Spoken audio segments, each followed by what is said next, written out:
Matur suksema antuk galah sami kebicara yang sekian titik. Om Swastiastu.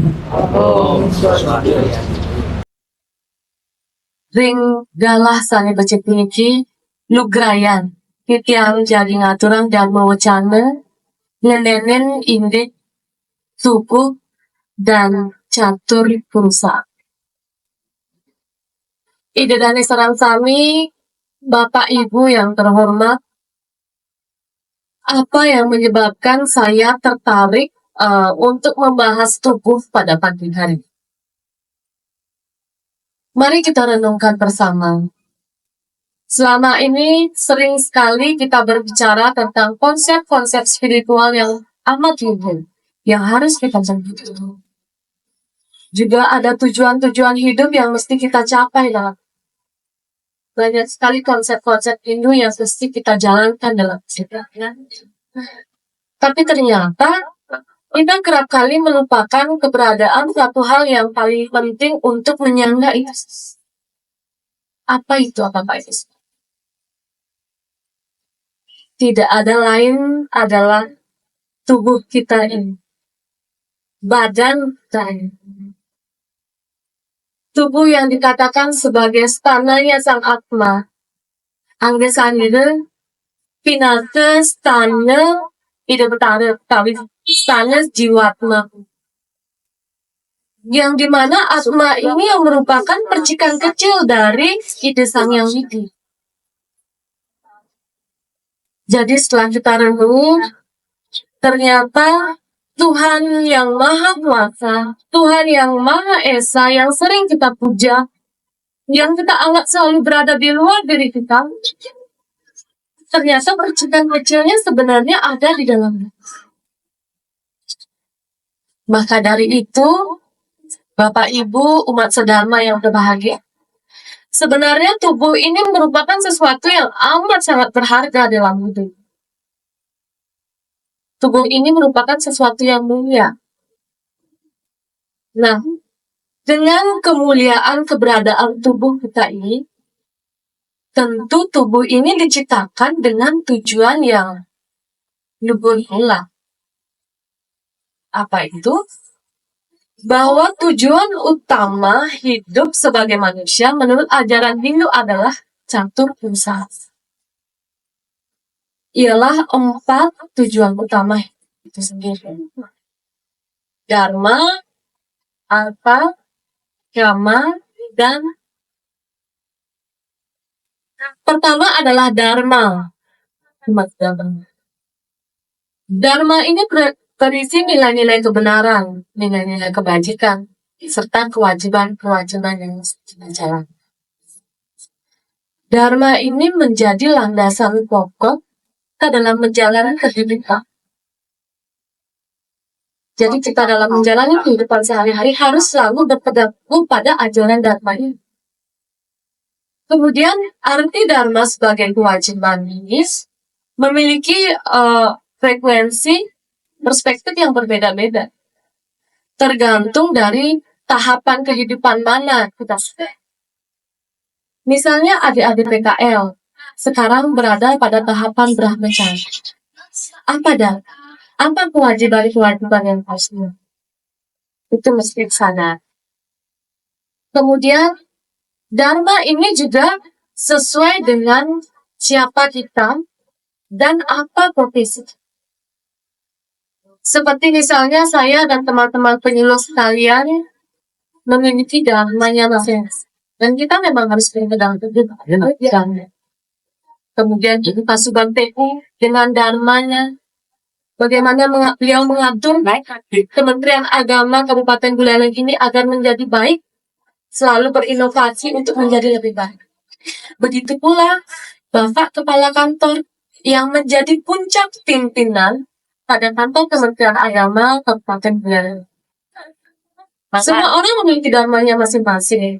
Tidak bisa distandarisasi, tidak bisa disama. Kemudian nilai yang kedua atau tujuan yang kedua adalah apa adik-adik? Yang kedua, artha. Istilah dharma mencapai menuju arta. Arta itu adalah apa? Arta itu adalah pencapaian berupa materi. Nah, harta ini juga dapat berupa harta benda ya, yang jadi harta ini merupakan pendukung kita dalam menjalani kehidupan. Jadi pangan, sandang, papan, serta keamanan kita dapat didukung dengan adanya harta. Kalian betul adik-adik? Nah, tapi kita harus ingat umat sedama sekalian bahwa harta ini bukan menjadi tujuan utama kita di dalam kehidupan. Tapi harta ini kita capai untuk mendukung sebagai sarana terlaksananya atau lancarnya kehidupan. Kemudian yang ketiga itu ada kama. Kama ini adalah pemenuhan kebutuhan atau keinginan secara emosional juga secara fisik. Kama ini berkaitan dengan pemenuhan akan rasa bahagia, merasa dicintai. Kita selalu ingin itu, tentunya bahagia. Kita ingin selalu dicintai, kita ingin selalu merasa aman. Tapi terutama adik-adik, kita ingat boleh kita menggapai kama, menjalankan kama. Tapi ingat, kama ini harus dijalankan dalam batasan wajar. Sekali lagi harus berbatasan dapat. Jadi jangan sampai kama ini menjadi sesuatu yang berkembang. Tapi alibinya ujung-ujungnya berlindung di dari agama. Jangan sampai seperti itu. Kemudian yang terakhir, yang menjadi puncak tertinggi tujuan hidup kita sebagai manusia, menurut Hindu adalah moksa. Di mana moksa ini adalah pembebasan. Pembebasan dari siklus kelahiran dan yang disebut dengan samsara. Nah, moksa ini juga berarti menyatunya antara atma dengan parana atau brahma.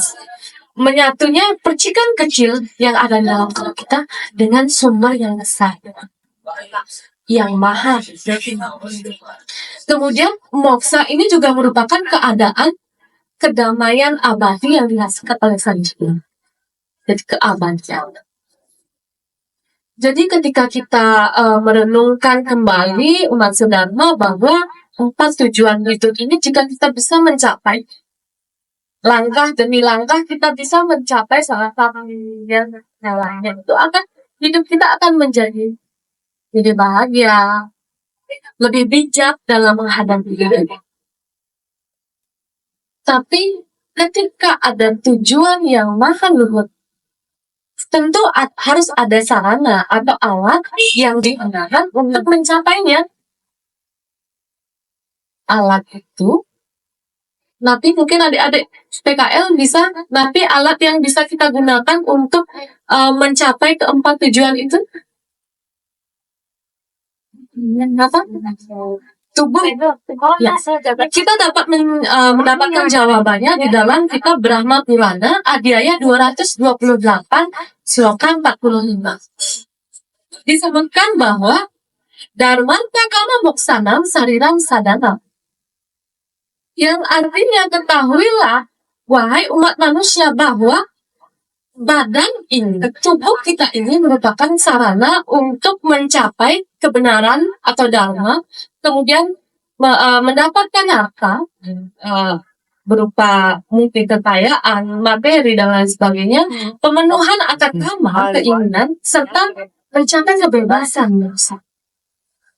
Jadi tubuh ini merupakan sarana utama agar kita bisa mencapai keempat tujuan hidup itu.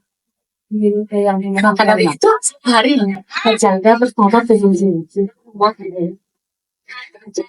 sebenarnya jika kita melihat kepada kosmologi tubuh ini terdiri dari awalnya dari triguna.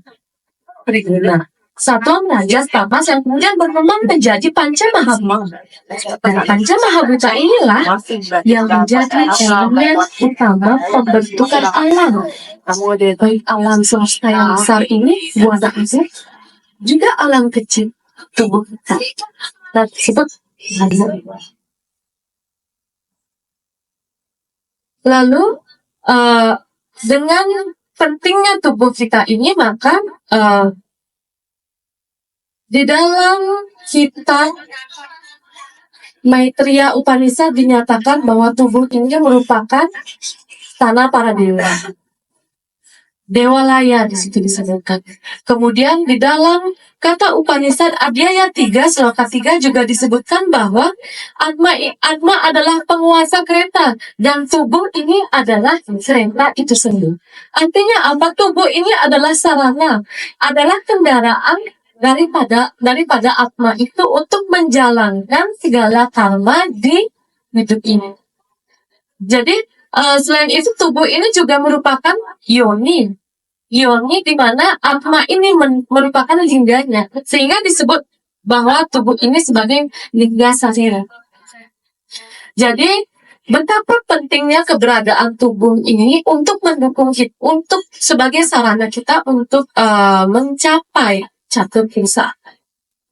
Jadi marilah kita bersama untuk menjaga keberadaan tubuh, menjaga kebaikannya, menjaga kesehatannya dengan berolahraga, dengan mengkonsumsi makanan-makanan yang baik untuk tubuh, dengan menjaga kebersihannya, dan dengan menjaga kesucian.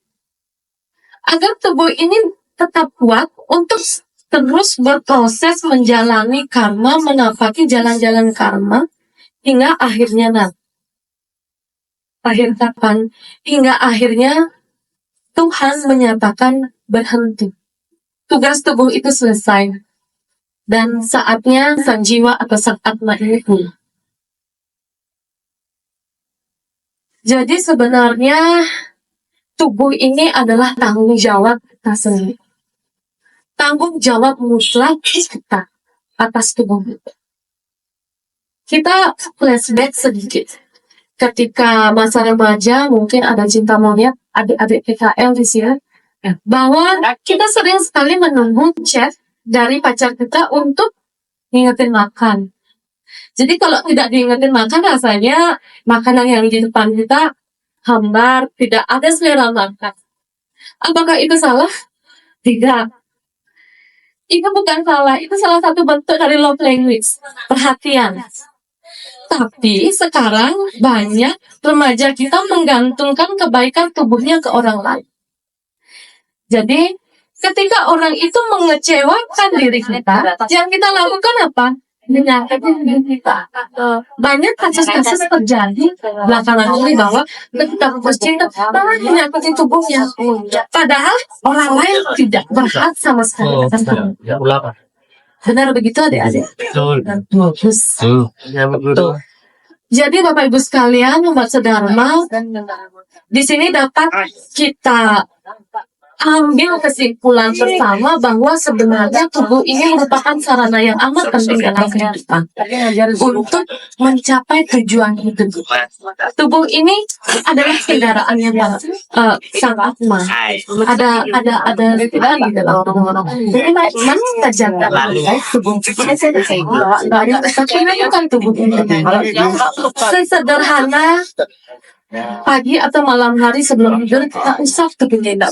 Tubuh kita dengan penuh ucapan terima kasih telah kuat menyangga jiwa ini untuk menjalankan. Demikian dari saya. Terima kasih. Teriring doa agar Bapak Ibu sekalian dan kita semua senantiasa berada dalam keadaan baik, keadaan sehat dalam mengemban dharma, dalam mengemban tugas yang Terima kasih. Saya Niputu Dewi Pradyan. Om Santi Santi Santi Om.